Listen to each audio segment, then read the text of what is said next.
Wife said, "I don't love you, just your money." I smiled. The prenup her dad made saved me. Have you ever had someone tell you the truth and wished they just kept lying? I'm talking about the kind of truth that shatters everything you thought you knew about your life. The kind that makes you question every single moment you've shared with someone. Well, that's exactly what happened to me. And what I'm about to tell you will make you rethink everything you know about marriage, love, and what happens when someone shows you who they really are. Stay with me, because this story takes a turn nobody saw coming, least of all my wife.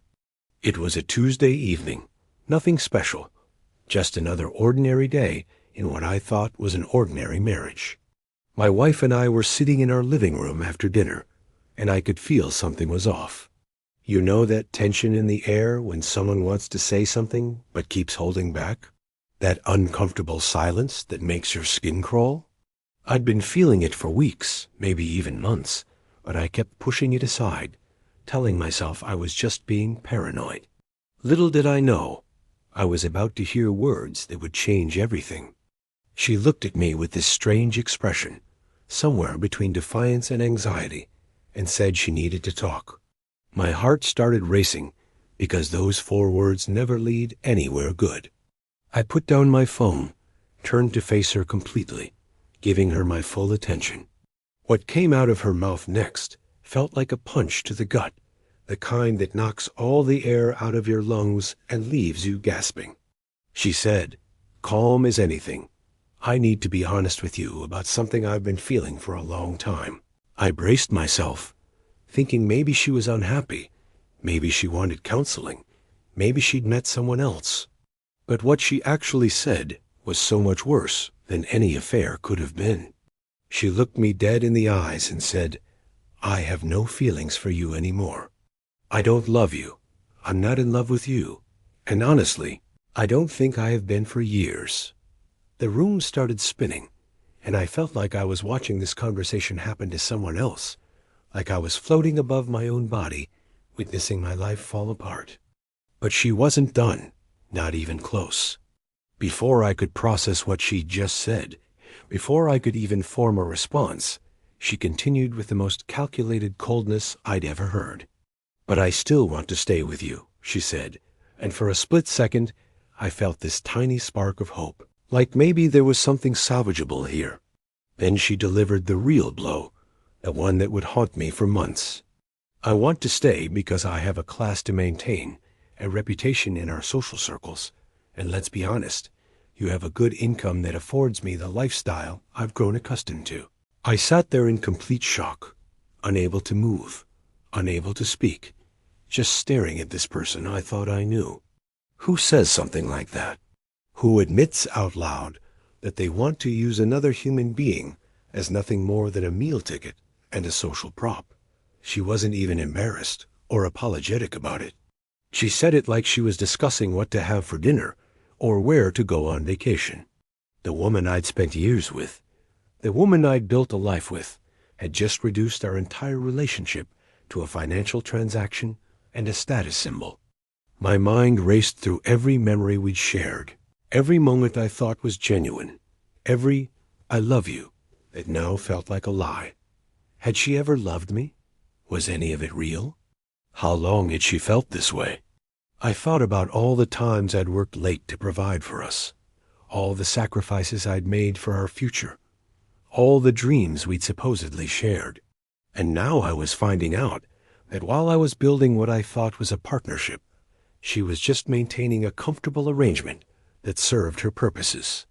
Part of me wanted to scream, part of me wanted to cry, but instead, something else took over. A strange sense of clarity washed over me, and I realized something profound. She'd actually done me a favor with her brutal honesty. Yeah, it hurt like hell. It felt like my chest was being ripped open, but at least now I knew exactly where I stood. At least now I could make decisions based on reality instead of the illusion I'd been living in. At least now I wouldn't waste another day of my life with someone who saw me as nothing more than a bank account with a pulse. I took a deep breath, steadied myself, and looked at her with what I hoped was a calm expression. Inside, I was a storm of emotions: anger, betrayal, sadness, and disbelief, all fighting for dominance. But I wasn't going to give her the satisfaction of seeing me break down. I wasn't going to let her see how deeply her words had cut me. So I said, as clearly and firmly as I could, "Thank you for your honesty. I genuinely appreciate you finally telling me the truth about how you feel." She looked surprised, like she'd expected me to argue, or beg, or try to change her mind. She'd probably rehearsed this conversation in her head 100 times, imagining different reactions. Maybe she thought I'd be grateful that she was willing to stay, despite not loving me. Maybe she thought I'd just accept this arrangement, because changing it would be too difficult or too expensive. But she clearly didn't expect what came next, and I watched her face change as I continued speaking. "But here's the thing," I said, feeling my confidence grow with every word. "I'm not interested in being someone's ATM or social accessory. I'm not interested in living a lie just so you can maintain your status and lifestyle. What you're proposing isn't a marriage. It's a business arrangement, and it's one I'm not willing to be part of." The words felt good coming out, like I was finally taking control of a situation that had been spiraling for who knows how long. I was choosing myself, choosing my dignity, choosing the possibility of real happiness over comfortable misery. I told her I wanted a divorce, that we should start the process as soon as possible, and that I hoped we could handle it maturely and fairly. I wasn't angry in that moment. I was just done. Done with the pretense, done with the fakeness, done with being valued for what I could provide rather than who I was. I expected her to maybe feel relieved, since she clearly didn't want to be with me anyway. I thought she might even thank me for making it easy and agreeing to end something that was clearly already over. But that's when her whole demeanor changed, and I saw a side of her I'd never seen before. The mask of calm composure slipped away, and what replaced it was pure panic mixed with rage. Her eyes widened, her face flushed red, and she literally jumped up from her seat like the couch was on fire. "You can't just divorce me," she practically shouted, her voice shaking with emotion. Suddenly, the woman who moments ago had coldly explained she felt nothing from me was acting like I'd suggested something absolutely unthinkable. She started pacing around the room, her hands gesturing wildly, and the threats began pouring out. "If you try to divorce me, I'll take you for everything you've got," she said, her voice dripping with venom. "I'll make sure you lose half of everything. The house, your savings, your retirement accounts, everything. I've been a good wife.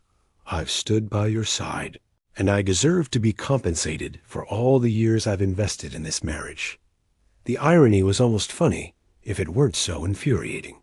She'd just admitted she didn't love me and only wanted my money, and now she was threatening to take that money while claiming she deserved it for being such a wonderful spouse. She continued her tirade, listing everything she thought she was entitled to, getting more worked up with each item. She talked about the cars, the vacation home, the investment properties, even my business assets. She was building her case right there in our living room, like she was already practicing for court. "I know my rights," she kept saying. "I know what I'm entitled to in this state. You think you can just throw me away after all these years? Think again." Her transformation from cold and calculating to desperate and aggressive was almost scary to watch. But here's where the story takes the turn that probably saved my life, financially speaking. I let her finish her rant, let her get it all out, and then I smiled. Not a mean smile, not a mocking smile, just a genuine smile of relief. "Are you done?" I asked calmly. She stopped mid-sentence, confused by my reaction, probably expecting me to be intimidated or scared by her threats. "Because there's something you seem to have forgotten, something pretty important actually." I reminded her about our prenuptial agreement, the one we'd signed before we got married. I watched her face as the realization hit her, and it was like watching a building collapse in slow motion. Her expression went from angry to confused to absolutely horrified. "You see, Here's the kicker that makes this whole story even more interesting. Her family actually had more money than I did when we first got married. Her father, in particular, was very wealthy, very protective of his assets, and very insistent about financial security for his daughter. Back when we were engaged, her father had sat me down for what I thought was going to be a warm, welcoming conversation. Instead, he explained that his family had money, that he wanted to make sure it stayed in the family, and that he required a prenuptial agreement before the marriage could happen.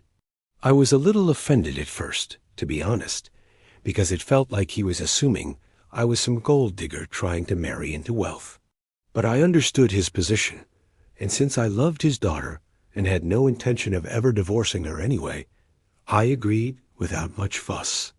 The prenup was pretty straightforward and, ironically, designed mostly to protect her family's wealth.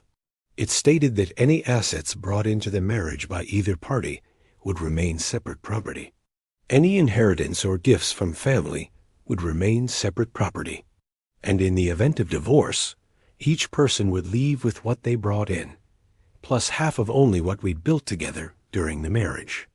Her father had paid for an expensive lawyer to draft it, making sure every detail was ironclad and legally sound. At the time, we both signed it thinking it would never matter, that we'd be together forever. Now, years later, that prenup was about to become the most important document in my life. Because here's what had changed in those years. Her family's fortune had largely been spent or lost through bad investments by her father.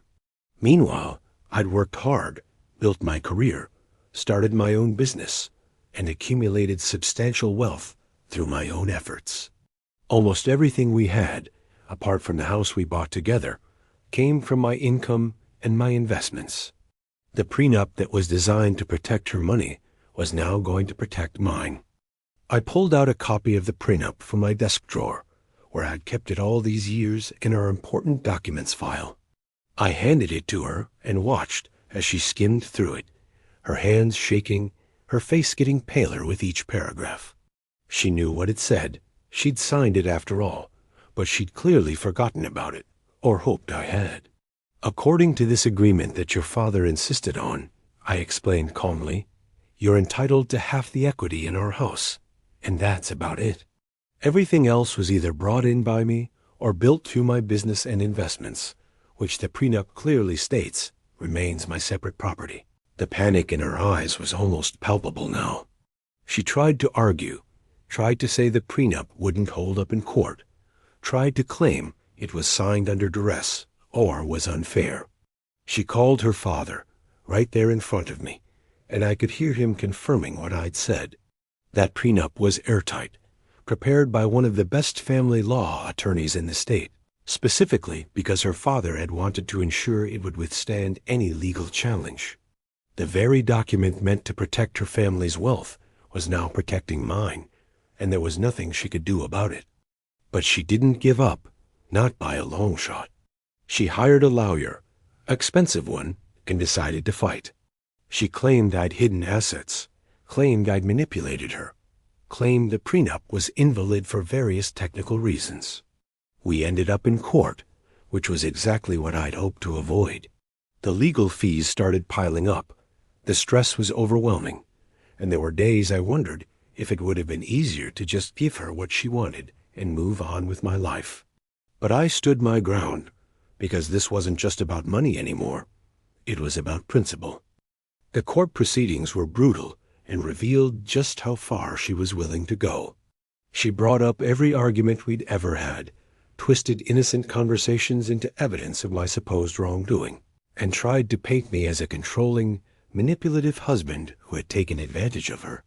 Her lawyer argued that she'd sacrificed her career for our marriage, which was laughable since she'd never had much of a career to begin with, and had chosen to be a stay-at-home spouse against my suggestions that she pursue her interests. They argued that she'd contributed to my success in intangible ways that deserved compensation beyond what the prenup provided. My lawyer was brilliant, though, and we came prepared. We had the prenup, which was unassailable in its clarity and legal soundness. We had bank statements showing exactly where every dollar had come from and gone. We had emails and documents showing that she'd been supportive of the prenup at the time and had never raised concerns about it during our marriage. We had evidence that I'd encouraged her to work or pursue education if she wanted to, and that remaining at home was her choice. Most importantly, we had her own words, because in her desperation, she'd sent me several text messages essentially admitting she'd only stayed for money and status. The judge saw through her claims pretty quickly. During one particularly memorable hearing, her lawyer tried to argue that the prenup should be invalidated because it was unconscionable. The judge asked pointed questions about the circumstances under which it was signed, whether she'd had independent legal counsel, whether there was any coercion or pressure. When it came out that her own father had initiated the prenup, had paid for both lawyers, and had insisted on its terms, the judge actually looked annoyed at the waste of court time. The final judgment came down after months of legal wrangling, and it was everything I'd hoped for. The prenup was upheld in its entirety, found to be fair, properly executed, and legally binding. She was awarded her share of the marital home's equity, which amounted to a decent sum, but nowhere near the fortune she'd been hoping for. Everything else, my business, my investments, my retirement accounts, remained mine. The judge even ordered her to pay a portion of my legal fees, since her claims had been found to be without merit and her challenges to the prenup frivolous. Walking out of that courtroom, I felt like I could finally breathe again. The nightmare was over, and I'd won not just legally, but morally. I'd stood up for myself, refused to be used, and came out the other side with my dignity and my assets intact. Yes, it had cost me time, money, and emotional energy, but it was worth every penny and every sleepless night. I'd learned something valuable about standing your ground when you know you're right, even when someone tries to intimidate or manipulate you into backing down. Looking back now, from the other side of this experience, I can see it clearly for what it was. That horrible conversation where she admitted she felt nothing for me wasn't the end of my marriage. It was actually just the revelation of what my marriage had really been for a long time. Maybe years, maybe from the beginning, who knows? The marriage had ended long before that Tuesday evening. I just hadn't known it. Her honesty, as brutal as it was, gave me the gift of clarity and the push I needed to reclaim my life. I think about how many people stay in situations like mine, knowing they're not loved, knowing they're being used, but staying anyway out of fear or habit or hope that things will change. I think about how I could have accepted her proposal to stay together as roommates with a joint bank account, living a lie for the sake of appearances. I would have been miserable, growing more resentful every day, watching my life tick by in a relationship that was nothing more than a transaction. That's no way to live, and I'm grateful I had the courage and the means to walk away. The prenup situation is almost funny in its irony. Her father's attempts to protect his family's wealth ended up protecting mine instead. The document he insisted on, that probably cost thousands of dollars to prepare, that he made sure was absolutely bulletproof, came back to benefit the son-in-law he'd been so worried about. I actually ran into him a few months after the divorce was finalized, and he apologized to me. He said he'd realized his daughter had become someone he didn't recognize, someone entitled and greedy, and he was sorry I'd been hurt by her. That meant something, even though the damage was already done. As for her, I heard through mutual friends that she eventually remarried, this time to someone considerably wealthier than I am. I hope she's happy. I genuinely do, though I suspect she's probably running the same playbook with him. Some people never learn, never change, never realize that real happiness doesn't come from bank balances or social status. Maybe one day she'll figure it out, maybe she won't. But either way, it's no longer my problem or my concern. I've moved on to a better life, one where I'm valued for who I am rather than what I can provide. The experience taught me so much about red flags I'd missed during our relationship. Looking back with clear eyes, I can see signs I ignored or explained away. Times when she seemed more interested in my success than in me. Conversations where she focused on material things rather than emotional connection. The way she introduced me to people, always mentioning my business or accomplishments, but rarely anything personal about who I am as a person. All the clues were there. I just didn't want to see them because I was in love, or at least in love with who I thought she was. I've become more cautious now, maybe overly so, but I think that's natural after what I went through. When I started dating again, I was hyper-aware of any signs that someone might be interested in my financial situation more than in me. I've had to work through trust issues and learn to believe that not everyone is like my ex-wife. It's been a journey, and I'm not going to lie and say it's been easy. But I'm getting there, slowly building my confidence back and opening myself up to the possibility of real love with someone who values me for the right reasons. Friends and family supported me throughout the ordeal, though some of them admitted they'd had concerns about my marriage for years, but hadn't felt comfortable saying anything. I wish they had, though I understand why they didn't. It's hard to tell someone you care about that you think their partner might be using them. You risk the friendship, you might be wrong, and even if you're right, the person might not be ready to hear it.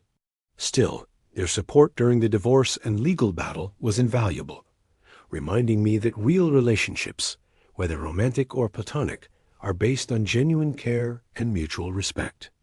The financial aspect of the whole situation is interesting because it reveals something important about wealth and relationships. Money can't buy love.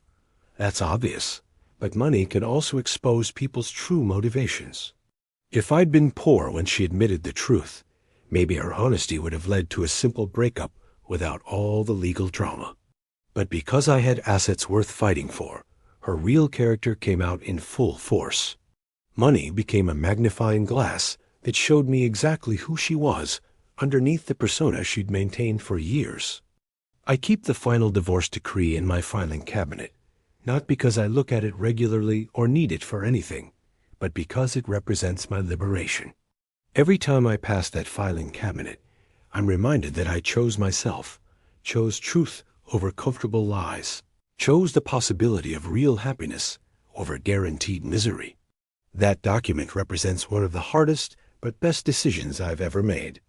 It's proof that I had the strength to walk away from something that looked good from the outside, but was completely hollow on the inside. These days, I'm honestly happier than I've been in years. I've reconnected with hobbies and interests I'd neglected during my marriage.